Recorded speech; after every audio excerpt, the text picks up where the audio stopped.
want to know who she is. And there's nobody. Yes, there is. Now you tell me who she is. Every home has secrets. People around them started seeing these cracks. $500 on clothes. Some about everyday life. They argued a lot about Kim's spending. Others are unthinkable. Stay away from me. I wished he'd left and taken the kids at that point.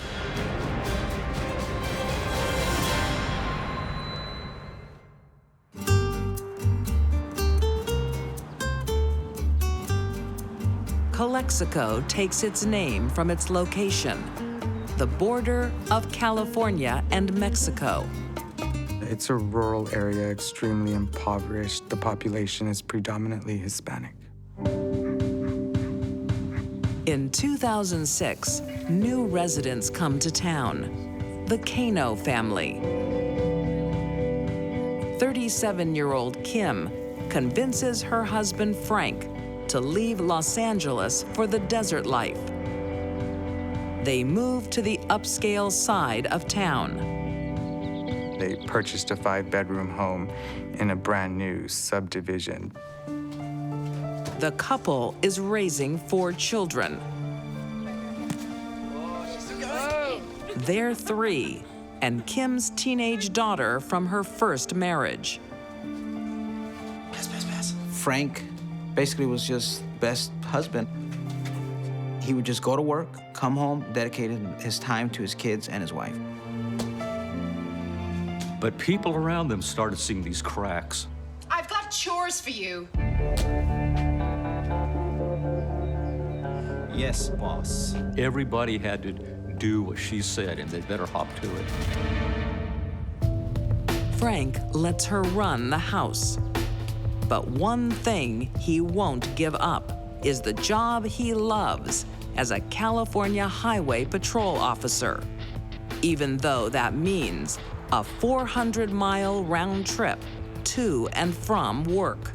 Kim insisted that they move 3 hours away from where Frank worked. I don't know what she was thinking. It's a sacrifice Frank makes to keep Kim happy. It made it really rough on Frank. Now he had to work a night shift and swing shift, and it really messed up his sleeping habits. Frank gave her everything within his power to give. A home, beautiful children, amenities, love, affection. Is that perfume? Kim, don't start. But Kim suspects his true affection lies elsewhere. She suspected Francisco was possibly having an extramarital affair in Los Angeles. Frank denies cheating, but admits he has a close female friend at work. She accused Frank of having an affair. He said, no, she's just a friend. And that Frank was a very friendly guy.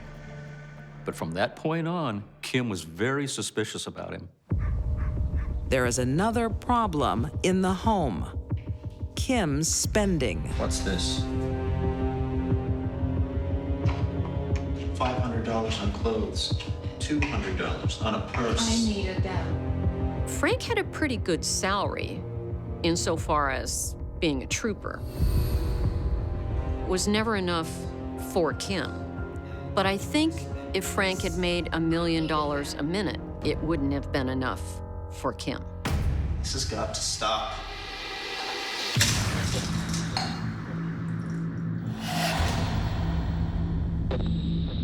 During the course of those arguments, their children actually saw her physically lash out against him.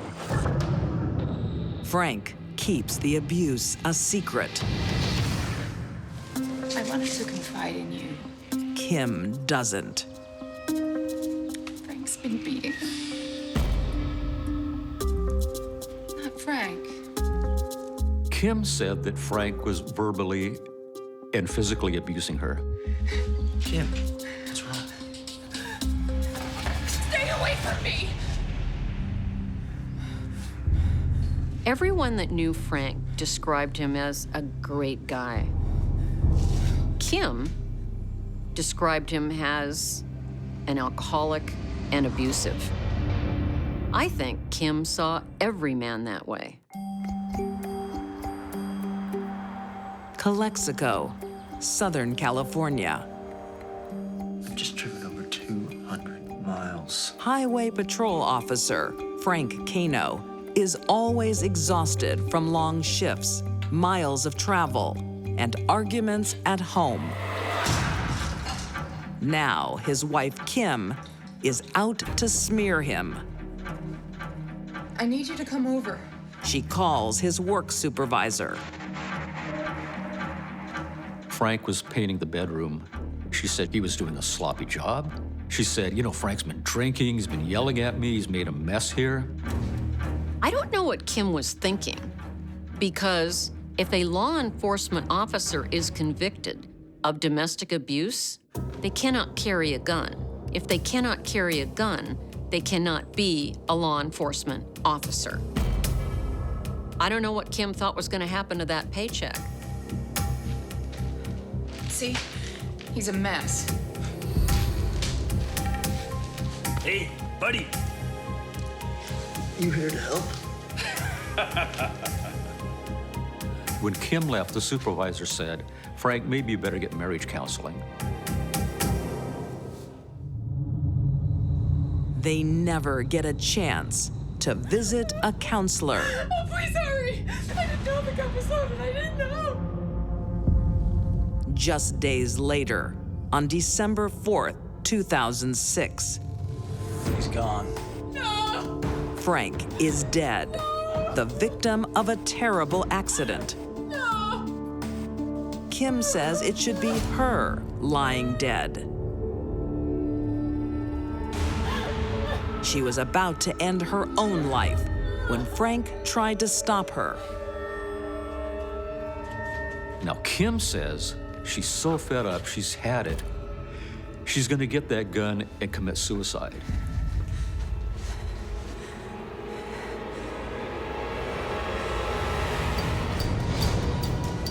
Frank comes into the room. Stay away from me! Kim says she's frightened. She says he's angry.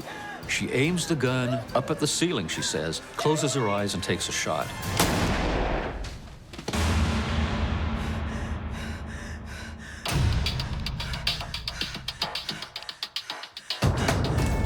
It hits Frank in the eye and kills him.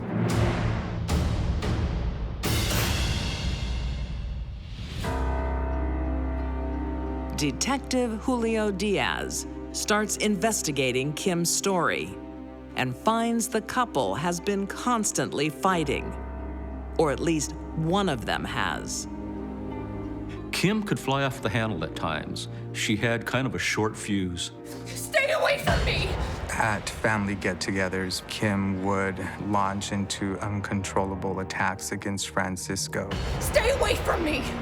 She threatened to stab him with a kitchen knife in the middle of an argument in front of their older daughter.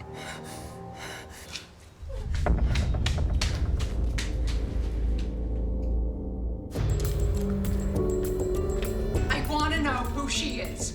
There's nobody. Yes, there is. Now you tell me who she is. Their children tell a tale of spousal abuse by Kim. Well, why don't I just shoot you then? Well, go ahead and do it. See what happens. She remembers Kim telling Frank, well, how about if I just shoot you? And he said, well, go ahead and do it and see what happens. Mom, Dad. Detective Diaz starts to realize the Canos' lives aren't exactly how Kim portrays them. And then there's her story of the shooting. Stay away from me! She was just trying to scare him, so she shot him in the air.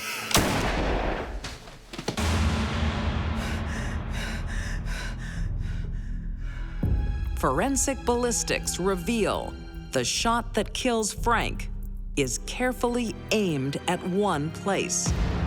Her gun was at basically her face level. And I mean, it was pointing right at his face. There's no way that it was pointing at the ceiling because it wouldn't have hit his face. Kim Kano goes to trial for murder, and prosecutors make their case.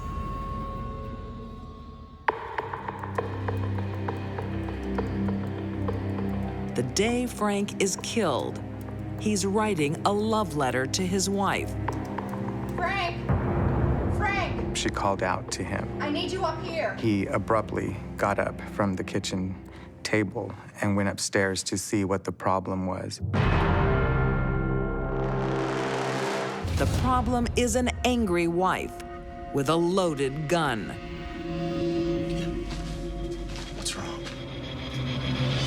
Frank must have been astonished to see his own gun pointed at him like that. It must have been just horrifying.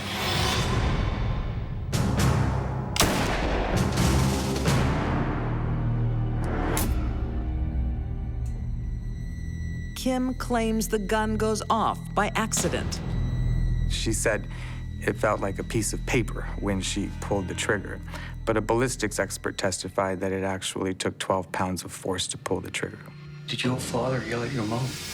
Adding to the weight of evidence, her children testify against her. Did you see anyone get hit? Yes, sir. Mom hit Dad. They'd lost their father. They knew if they testified against their mother and she was found guilty, she'd be going to prison. They'd be losing her, too. Yes, sir. Mom hit Dad. They must have believed she belonged in prison. They also might have been very afraid of her. If she can kill Dad, she can kill me. In 2010, Kim Kano is found guilty of second-degree murder and sentenced to 40 years to life. Kim never confessed she had to be in the right. She could not admit that she'd done wrong. Everyone loved Frank Kano, except his wife. But why did she kill him? Greed. She was the beneficiary of a life insurance policy that paid the balance of their debt in the event of his accidental death. And frustration, because he wasn't able to provide her with the lifestyle that she felt he should be able to provide her with. Kim's narcissistic ways steal a good father from his children. Frankie said, I would never be able to see another football game with my father again. That really bothered me. That really hurt. I think Frank felt that being a cop was enough to keep her from seriously hurting him. Sadly, he was wrong.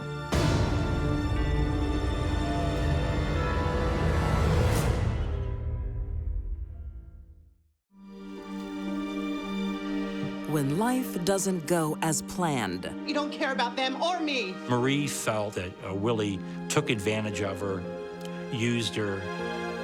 you can always count on family. I can get a gun. Shooting him, drowning him, throwing him off a cliff. To die for you. What brother would think that a family member would do that?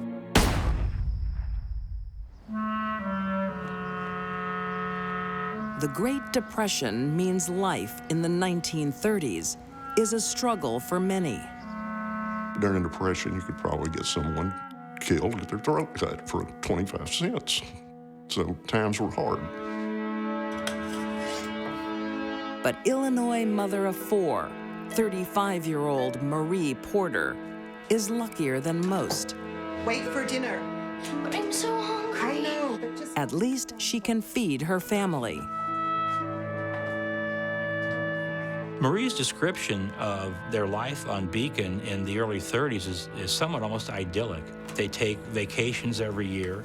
They own an automobile. Graham's got a gun and he's acting real strange. Come on! Come on! But they have one problem.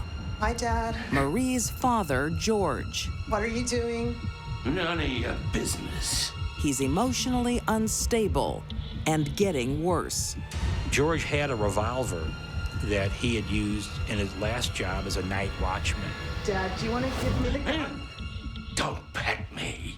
I'm not your dog. They felt George was a danger to themselves, to himself. I know you were planning on getting rid of me. Now that's crazy talk. They frankly thought he was nuts and figured that he might use it. Armed and delusional, George finally cracks in 1935. George Cappan came downstairs and William said, "Good morning." And what he got was shot in the back. Then George turns the gun on his own daughter. She tried to get the gun away from her father, couldn't. She got a flesh wound in her arm, ran out of the house. William! Her husband put his arms around her and said, "I think I'm finished." And he, of course, did die. It had to be terribly traumatic when Marie's elderly father shot and killed her husband and shot her 3 times. There's no telling how that might have affected her. George is committed to an asylum, leaving Marie to raise her children alone. But she has some good fortune. She was awarded $5,000 life insurance. Now, that was a lot of money in the 30s. To convert that to modern day terms, that was probably something like about $85,000. It's a lot of money. Marie can even afford to take in her unemployed brother, 36-year-old William Cappan. She took him in because he was down and out. Ralph, upright. Marie uses the money to go into business, a candy store, hiring family friend, 21-year-old Ralph Gianola. But Marie soon finds out that during the Great Depression, fancy candy is a luxury most people can't afford. Hi, how can I help you? Just a dime's worth of mints, please. Will we have some beautiful chocolates? Oh, no, thank you. Over the next 2 years, Marie's sweet tooth costs her dearly. Just a dime. By spring of 37, she has really hit bottom financially. Marie's almost in the gutter, but life for her brother William has never been better. I'm getting married. He's even planning to marry. Is everything okay? Willie, I'm struggling. I could really use some help. She had asked her brother for some money because she felt like she was going broke. And she did have 4 children to support. William couldn't give it to her, or wouldn't. What would you have me do, cancel my own wedding? When she was in danger of losing her candy store and the house, I think she became resentful. Don't you care about your nieces? You don't even care about them? Of course I care about my nieces. How can you even make it about that? Marie took sibling rivalry to an entirely new level. Thanks a lot, Marie. If William won't give Marie any money, she knows another way. William had $3,300 in insurance policies, and Marie was the beneficiary. It probably seemed to be the quickest and easiest way to get her hands on the money she needed. There's just one problem. William will soon have a wife. And the day he got married, that life insurance would be signed over to his wife to be the beneficiary. This caused Marie to hatch a plan. It's time for young Ralph to win Employee of the Month. There was no more time to be wasted.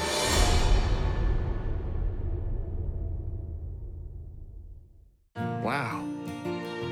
Isn't it beautiful? 1937.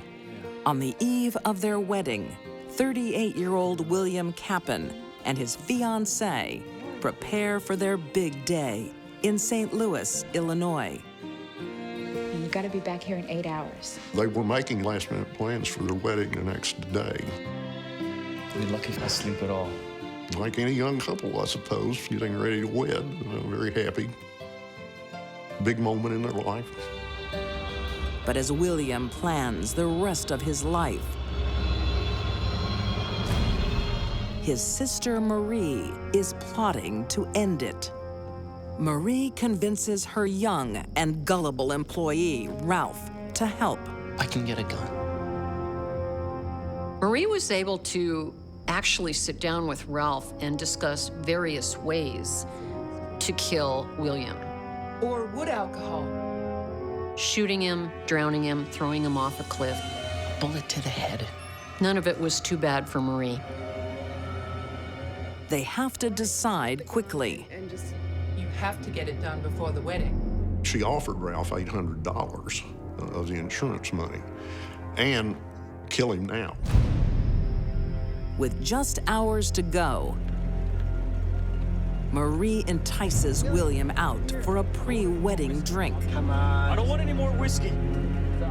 With Ralph and his younger brother, John Giancola. Where the hell are we going? Can we please just go home? I gotta get married in the morning. He said, I'm supposed to be married at 10 o'clock. You know, it's just several hours until then. They don't drive to a bar. And I drive a couple of miles out of East St. Louis. One more bar. I don't want to go to any more bars. Will you take me home, please? When Marie pulls out the automatic that she had gotten from Ralph, and then Willie starts to talk to Willie, who turns around. And then she shoots him through the left temple. Marie kills her brother like it's a household chore. Well, that's over with. After she shot him, she said, well, that's over with. Get out. Get rid of him. I wouldn't think that William would ever have guessed that his own sister would have him killed. What brother would think that someone would do that, a family member would do that? They dragged his body out into a field, and it was very, very seldom used. So they thought that was a good place to dump him.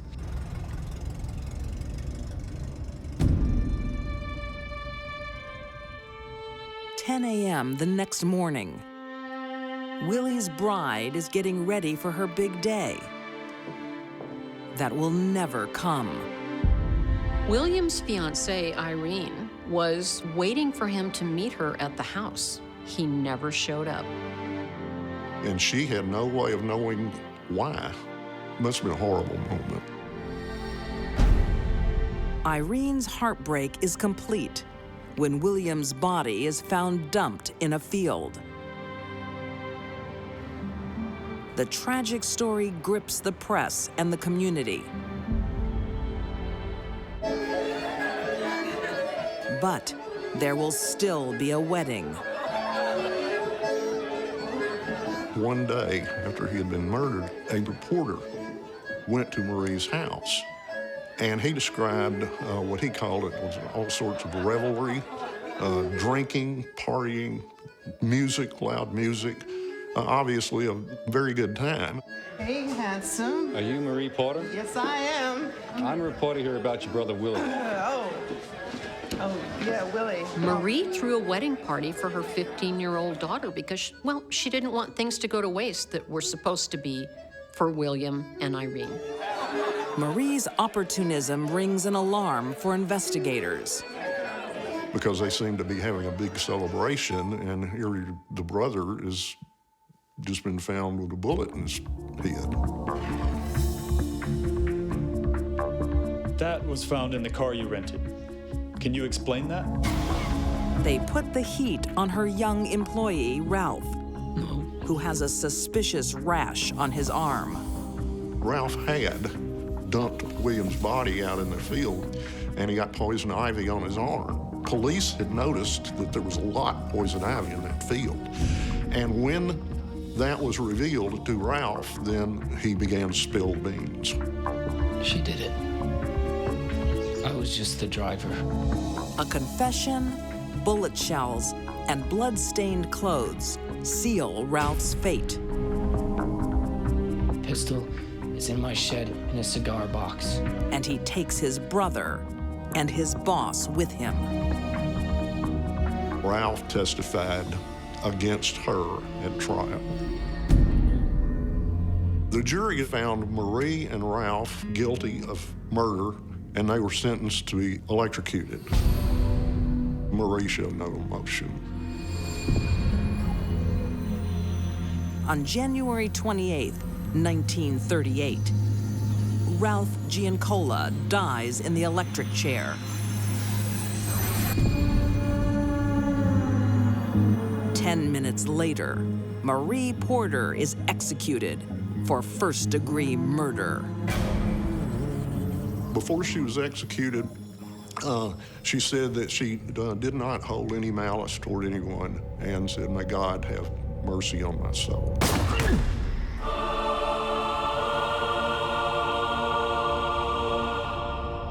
Well, she had no mercy for Willie, so who knows what God would think of her. The Great Depression causes many people to do things they wish they hadn't. Do you want your $800 or not? I'll pay you back. Usually because they had to. Why would they spend any money? Marie Porter doesn't have that excuse. I think Marie knew exactly what she was doing. I don't think that Marie cared about many other people. Everything was about her. If Willie hadn't been worth more dead than alive, he wouldn't have been murdered. This killing was motivated by revenge and greed.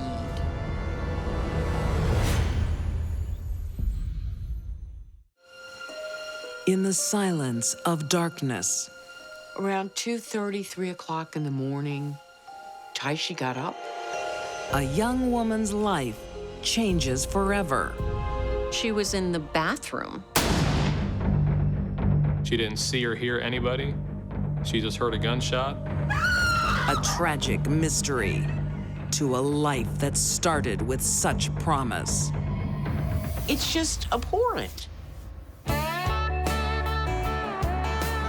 Fort Hood, Texas, one of the biggest military bases in the U.S.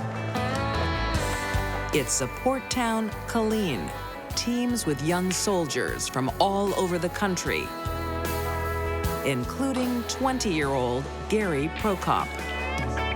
Gary was born in Germany and grew up in San Diego, California. He joined the military after he finished high school, and he had never been to Killeen, Texas until he was stationed there at Fort Hood. Here in 1996, opposites attract. Carefree local party girl, 17-year-old Taishi Grant, catches the soldier's eye. Honey. You want to marry him? She didn't really have a whole lot of ambition, but Taishi was a lot of fun to be around.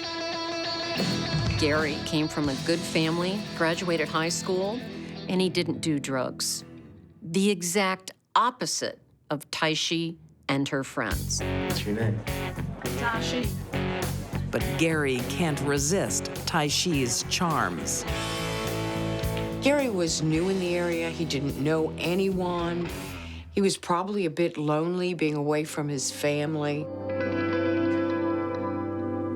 Romance blossoms, and in a whirlwind, there are wedding bells.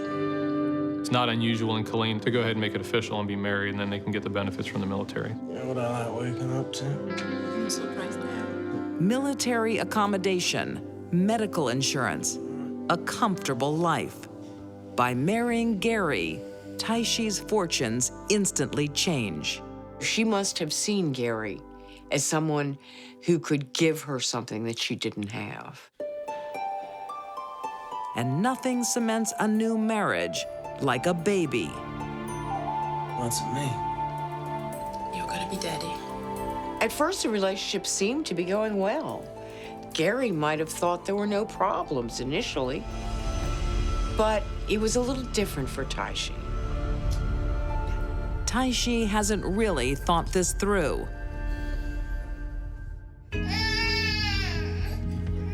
Life as a stay-at-home military mom Taishi? is not Taishi's idea of a good time. How can you live like this? You don't like it? It's me. She's just the kind of person that didn't care to be a responsible mom. Old food, laying around, dirty carpet, clothes everywhere. Just the kind of house that most people would not want to live in. And you're going out? Oh, and she needs a diaper changed. To Taishi, Gary looked good. He offered a life she wanted, but not really.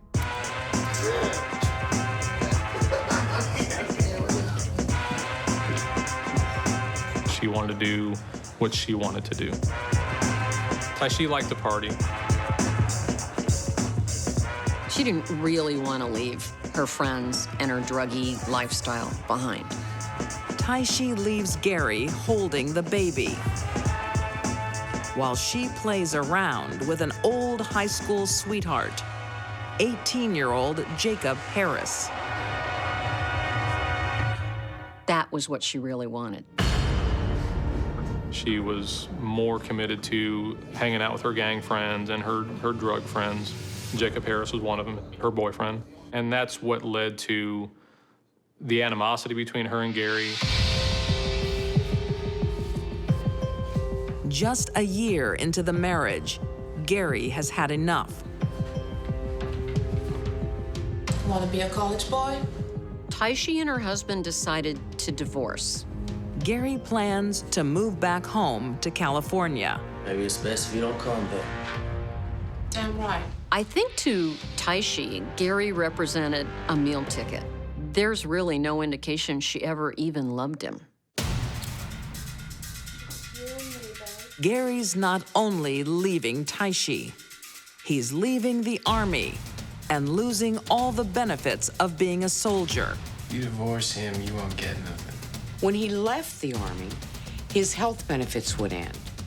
In addition to that, he would no longer have the $200,000 life insurance policy. And Taishi decided, well, it's time to get something from him before he goes. I'd be better off an army widow, wouldn't I? When Taishi figured this all out, I think she set a date for his murder.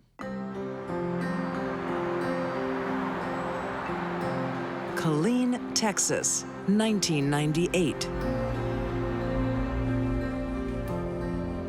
18 months after their wedding, 22-year-old husband Gary and his 19-year-old wife, Taishi Prokop, plan their divorce.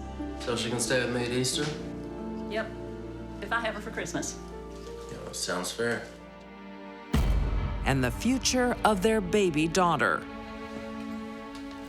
They had sat down and written a custody agreement, and it appeared that Gary had every intention of being a good father. He wanted custody on certain holidays, and this agreement laid out exactly when he would get her and when Taishi would get her, what financial arrangements they would have, and what Gary would pay for. There's only one arrangement Taishi doesn't like. Gary was planning on leaving the service. That would have meant an end to his regular Army paycheck, as well as that $200,000 life insurance policy. She isn't interested in being a divorcee. Taishi wants to be a widow. She wanted that money. She saw that as an opportunity for her to do other things. All right, so coming through here, this is the lounge room. With her lover, 20-year-old Jacob Harris, and two willing friends, Taishi plans Gary's demise. What shocks me is how easy it was for her boyfriend Jacob to find people to help him do it. It's just abhorrent. 20-year-old Charles Chucky Turnbull will be the gunman. 19-year-old Rodney Barfield, the getaway driver. And I'll be out of town. Jacob gives himself the perfect alibi. He left and went to Missouri. You know, how can I be involved in a crime? I'm in Missouri, I'm out of state. In the early hours of June 25th, 1998, Taishi seals Gary's fate. Around 2:30, 3 o'clock in the morning, Taishi got up, went to the front door and unlocked it.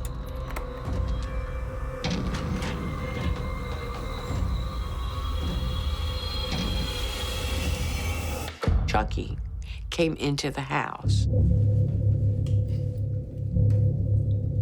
Taishi retreats to the bathroom, leaving her sleeping husband an easy target.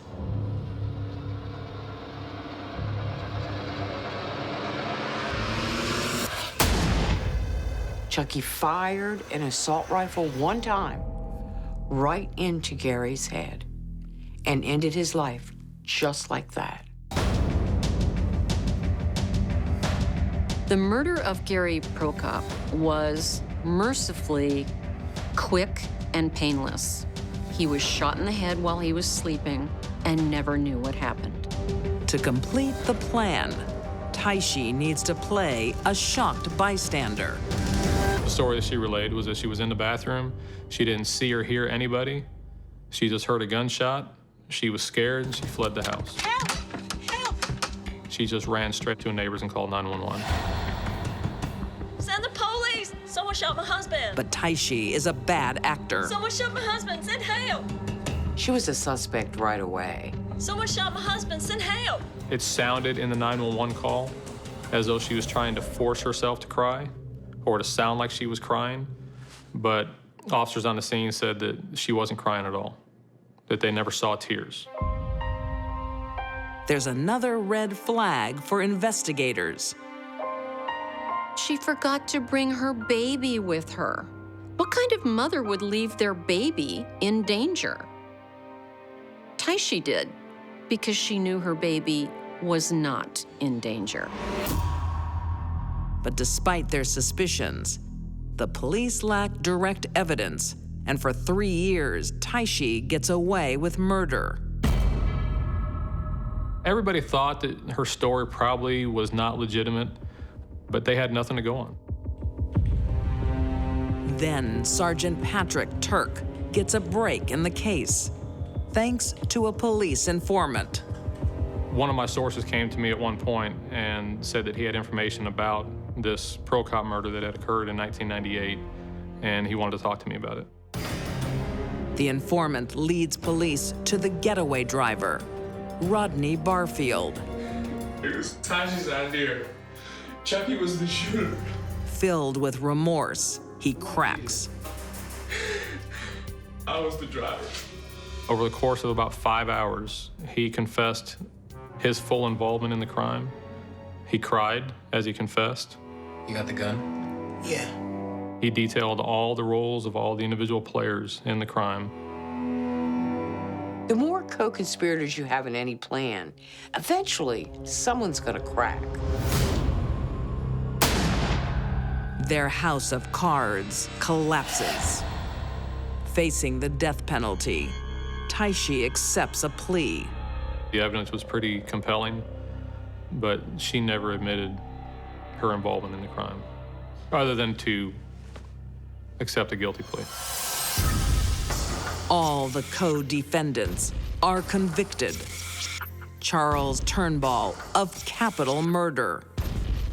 Jacob Harris and Rodney Barfield of conspiracy to commit capital murder. He obviously had remorse about the crime, and yet he got sucked up into helping out with it, and he's going to be spending most of his life in prison. In 2003, Taishi Prokop pleads guilty to capital murder and is sentenced to life in prison. She is eligible for parole in 2032. Taishi is exactly where she belongs, and I hope she stays there for the rest of her life. A young man's bright future is cut short. Just a senseless death of a soldier, unrelated to combat. He was a good dad. He was a good soldier. He was loved by his family. What's your name? Because he married the wrong woman.